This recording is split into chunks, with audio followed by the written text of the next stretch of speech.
Boleh dong nih Kak kasih tips ke Mega People gimana caranya bisa nemuin manufacturer yang tepat atau nggak gimana bisa dealing sama manufacturernya itu sendiri. Kebanyakan sih kita trial and error gitu. Ya, yang penting skill komunikasi itu penting. Jadi saya harus selalu ngomong ke murid, kalau skill komunikasi kamu salah, kamu jangan salahin manufacturernya gitu loh. Kamunya yang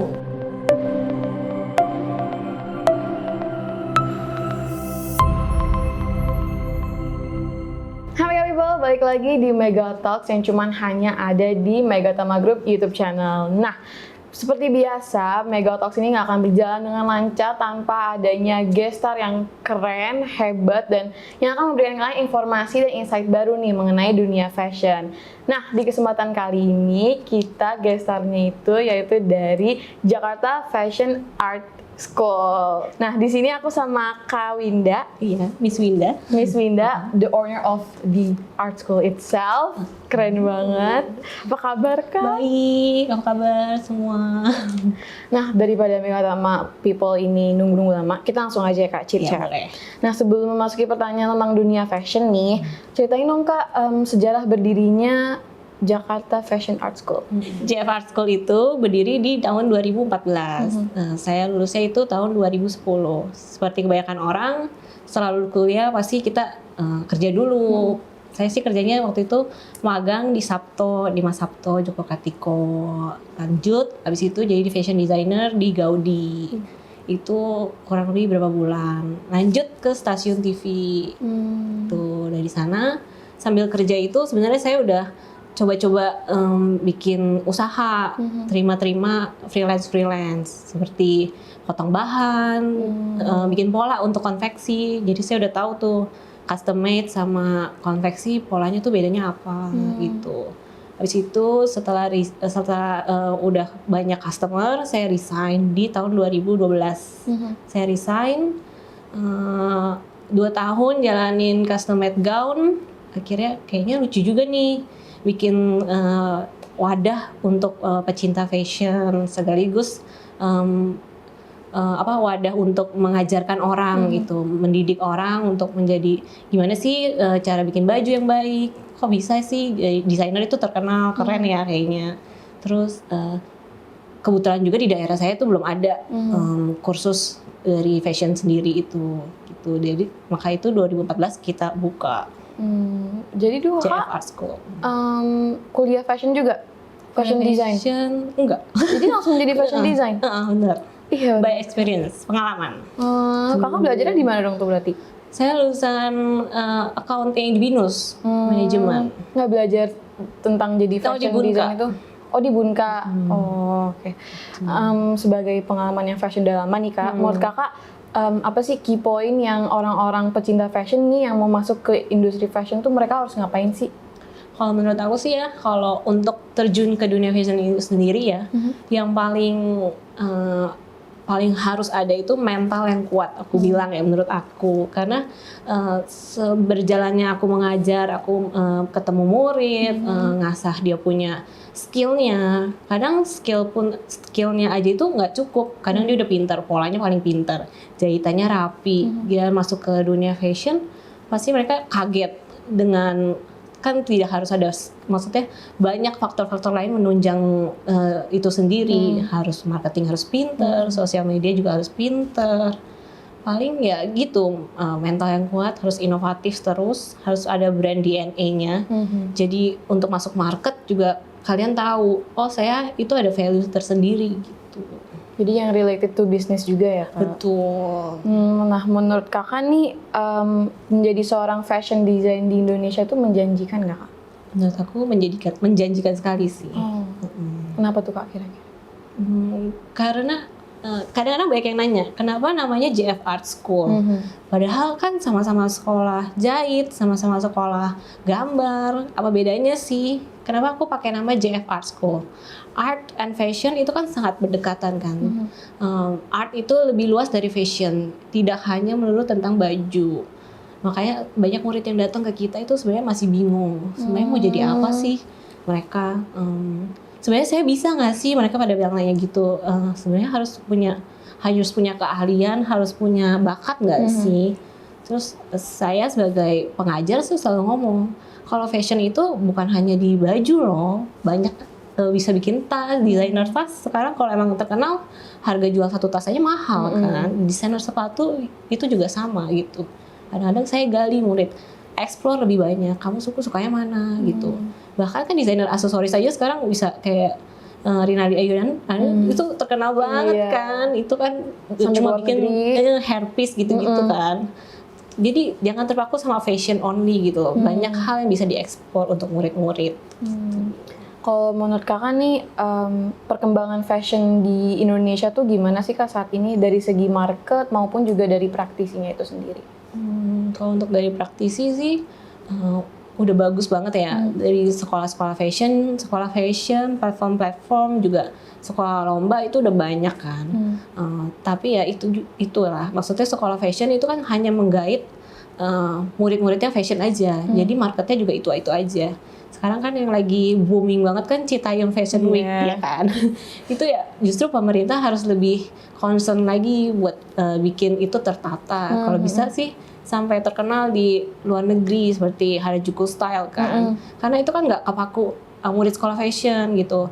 Bahkan masyarakat yang pada umumnya yang itu bisa mengekspresikan dirinya dengan maksimal justru. Nah, Kak, menurut kakak nih sebagai dari institusi belajar fashion, perlu nggak sih kak kita untuk bekerja sama dengan manufacturer atau konveksi? Karena kan siapa tahu dari yang mereka pelajarin nih bisa applicable-in gitu. Perlu banget sih manufacturer kita kan sekarang udah banyak berkembang kan. Seperti kalau misalnya kadang-kadang kan kita baru lulus kita pasti bingung kan. Sosial media juga masih bingung, jahit juga masih bingung. Pasti kalau ada manufacturer kita kebantu banget gitu. Gitu ya kak. Kakak boleh dong nih kak kasih tips ke Mega People gimana caranya bisa nemuin manufacturer yang tepat atau nggak gimana bisa dealing sama manufacturer itu sendiri. Kebanyakan sih kita trial and error gitu. Ya, yang penting skill komunikasi itu penting. Jadi saya harus selalu ngomong ke murid. Kalau skill komunikasi kamu salah, kamu jangan salahin manufakturnya gitu loh. Kamunya yang tidak bisa menjelaskan, mungkin kamunya tidak bisa menjelaskan dengan baik. Kurang detail dalam menjelaskan gitu. Kadang-kadang kan yang ada di pikiran kita itu beda kan sama yang di pikiran orang gitu loh. Jadi paling ya gitu, dari udah search, cari mana yang cocok, trial and error. Kalau bisa kamu jelaskan ide-ide kamu secara jelas. Karena communication, karena kan belajar di fashion tuh kan bahasanya aneh-aneh kayak bahasa Itali. Nah mungkin penyampaiannya ke tukang-tukangnya banyak kan, jadi itunya mungkin harus lebih itu yang jelas sering miss kan. Nah kalau udah sering miss, udah aduh gimana nih, aku pusing nih mau mundur aja gitu. Padahal itu gak cuma masalah komunikasi gitu. Nah menurut kakak handbag di dunia fashion market itu gimana sih di Indonesia kak? Kalau handbag di dunia fashion market, aku bilang di Indonesia pemilik pecinta lokal brand itu sekarang udah berkembang jauh lebih baik kayak gitu. Pecinta fashion juga untuk lokal brand itu juga sekarang udah ada peminatnya, demandnya udah banyak sih menurut aku ya. Justru itu bikin desainer kan makin semangat gitu. Apalagi selama era pandemi ini kan kita ditahan gitu untuk gak belanja. Desainer juga ditahan untuk gak berkarya gitu. Mungkin kita udah menuju era endemik, mungkin desainer juga udah lebih semangat, yang kebutuhan juga ada, jadi konsumen juga seneng lihat desainer udah beragam. Nah terus menurut kakak gimana cara lokal brand nih bisa memenangkan pesaing melawan brand internasional? Kalau lokal brand, saya rasa balik lagi harus tahu marketnya, harus tahu orang Indonesia tuh sukanya seperti apa sih gitu. Kalau terlalu idealis ngikutin kemauan desainer juga susah jualan. Kalau terlalu mengikuti kemauan pasar, identitas kita nggak ada gitu loh. Balik lagi ya, kalau kita sebagai desainer harus tarik ulur, nggak boleh terlalu idealis banget, juga nggak boleh terlalu ikutin pasar banget. Jadi bagi rata gitu ya? Iya, jadi orang tuh bisa kalau nggak ada identitas kan orang nggak penasaran ini apa sih kok sama yang lain gitu. Nah kan JF Art School ini juga ngadain workshop Kak. Iya. Itu ceritain dong Kak, workshopnya kayak tentang apa aja yang di workshopin gitu. Kalau workshop itu kan, kalau JF Art School itu kan fokusnya itu di sewing, pattern drafting, and design, fashion design. Kalau workshop itu ya karena perkembangan fashion itu sudah semakin baik, kita juga melengkapi murid juga banyak hal yang kita harus lengkapi murid karena kebutuhan murid itu berbeda-beda gitu. Salah satunya itu kita buat workshop. Kalau untuk range umur tergantung workshopnya. Kayak kalau workshop illustrator, sketching, anak muda lebih banyak, remaja 14 tahun itu bisa udah mau join. Kalau untuk pattern, jahit itu mungkin agak yang lebih dewasa. Jadi kayak walaupun yang nggak terlalu punya skill lebih itu bisa ikut. Bisa. Karena diajarin dari nol gitu. Betul. Ya Kak. Seru banget. Nah, kayak dari yang aku lihat kan kemarin Kakak juga ada workshop bidding ya Kak. Iya. Nah, ada nggak sih Kak workshop tentang aksesoris gitu? Kita lagi terbuka lebar untuk workshop. Mungkin minggu pertama ada workshop handbag juga boleh sama Bisa kita. collab nggak sih Kak? Iya.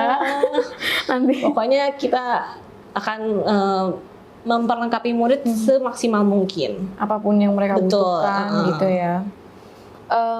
Kalau misalnya boleh tahu nih Kak, keluh kesah orang-orang yang ikut workshop itu apa sih Kak kira-kira? Paling mereka sih kalau lagi curhat itu kebanyakan tentang how to make your own brand gitu, how to build your own brand gitu. Mereka tuh pasti bingungnya kayak gimana sih kok cari naikin follower tuh sekarang susah banget. Awareness tuh kok sekarang susah banget. Udah lakuin ini itu kenapa masih penjualannya masih belum bagus. Bahkan followersnya juga naiknya cuma dikit-dikit padahal ads sudah jalan atau apa gitu. Emang susah sih Kak kalau Iya, build gitu iya. awal-awal Terus kan banyak kita kan membuka lebar untuk murid kalau udah lulus boleh datang buat ke kita nanya-nanya. Jadi boleh curhat gitu. Jadi banyak yang datang tuh tanya-tanya gimana sih Miss, kok kayaknya saya nggak cocok kayak di sini. Maksudnya banyak yang kayak gitu karena dunia belajar sama dunia beneran bisnis itu kan beda jauh kan. Banyak yang mau mundur, banyak yang udah saya coba kuliah yang lain aja apa ya. Banyak kan emang orang yang kalau udah Iya kan? masuk fashion tuh kayak gue nggak bisa. Apalagi kayak kamu kan, maksudnya udah sekolah 3 tahun tuh mungkin udah aduh sekolah mulu, udah sekolah capek, pas kerja juga capek.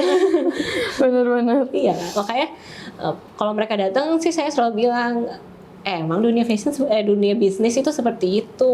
Memang banyak perjuangannya harus kamu lewati, harus sabar, banyak inovasi.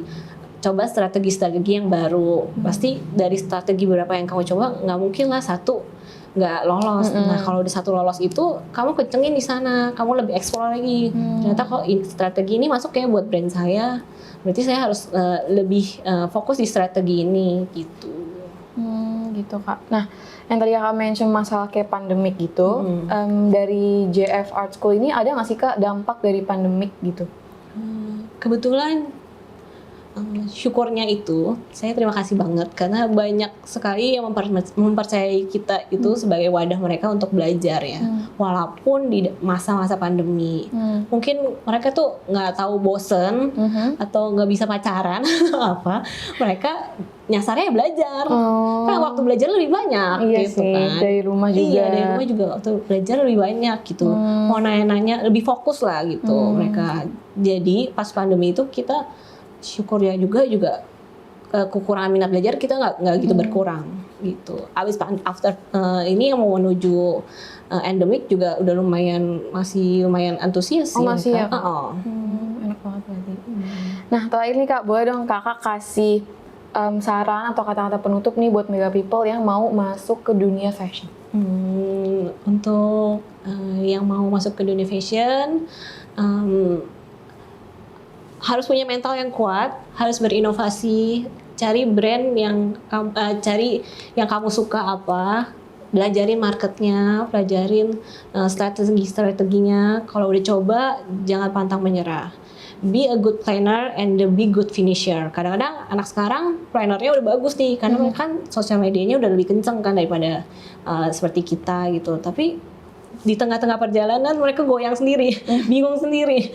Kalau saya bilang jangan gitu. Kalau udah tentuin satu, udah ini walaupun ini coba lagi yang lain, coba strategi yang lain. Pasti saya yakin bisa finish yang bikin be good finisher gitu. niatnya gitu-gitu harus Betul, kuat ya Kak. kadang-kadang niatnya udah bagus ini, tapi ya tahu sendiri ya, bisnis itu kan tidak semudah itu gitu. Memang tidak semudah itu.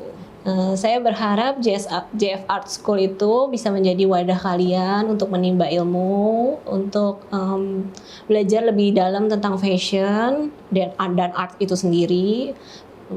Semoga kita bisa berkarya bersama, kalau bisa sampai ke luar negeri. Gitu. Oke sih, pertanyaan dari aku itu dulu aja Kak. Mungkin ada pertanyaan dari komunitas kita? Oke, pertanyaan pertama nih buat Bu Winda. Value apa sih yang ngebedain JF Art School nih sama sekolah-sekolah fashion lain nih, atau workshop-workshop lainnya? Value apa, kayak misalnya tadi kayak misal anak muda banget, atau emang punya core value yang emang nih cuma JF doang nih? Betul. Boleh. Selain kita ngajar di bidang JF Art and Fashion, yang fokusnya memang di pattern, sewing, and fashion design, drawing, sketching, kita mendorong murid untuk selalu mau berkembang di dunia luar. Jadi kita banyak project-project dengan Putri Indonesia, sekarang lagi project dengan Abang None. Jadi prakteknya itu lebih banyak murid-murid gitu. Dan itu kita juga melatih murid untuk mengeksplor lebih gitu loh. Nggak cuma fashion itu, nggak cuma di baju, bisa di tas, bisa di sepatu, bisa di aksesoris. Bahkan yang lagi booming sekarang itu kan content creator lagi dicari banget sama perusahaan. Itu juga kaitan dengan fashion and art itu lumayan berkaitan gitu. Kadang murid itu mungkin nggak pede atau apa, kita akan coba kembangin dan kita coba semangatin mereka di bagian sananya gitu. Kalau di JF sendiri, rate usia yang ikut belajar itu dari yang muda umur berapa sampai yang paling tua tuh umur berapa sih? Kalau untuk program kita itu ada kids usia 9 sampai 12 tahun. Kalau untuk regular program itu 12 tahun ke atas. Market kita itu cukup luas ya. Kalau untuk 12 tahun ke atas itu ada yang persiapan kuliah di luar, ada yang anak SMA, kuliah, kantoran pun, ibu rumah tangga pun ikut sama kita untuk belajar gitu. Iya benar sih Kak. Fashion kan luas ya. Iya, luas Siapapun banget. kalau saya emang lagi niatnya pas udah tua ya bisa aja. Betul. Apalagi kita berkarya bikin sesuatu itu nggak terpatok oleh umur kan. Benar. Nah, jadi segitu dulu aja Mega People untuk kolaborasi kita hari ini, sharing-sharing sama Kak Winda, the owner dari Jakarta Fashion Art School. Thank you banget Kak udah meluangkan waktunya. Sharingnya bener-bener seru banget sih, ini insight baru, dapat banget sih tentang dunia fashion. Nah, jangan lupa like, comment, subscribe YouTube channelnya Megatama Group, follow juga Instagram Megatama Group dan juga Instagram dari JF Art School, jf.artschool. TikToknya ada nggak? TikToknya juga ada, jf.artschool juga. Oke, jangan lupa ya guys. Thank you for watching and we'll see you in the next video. Bye-bye.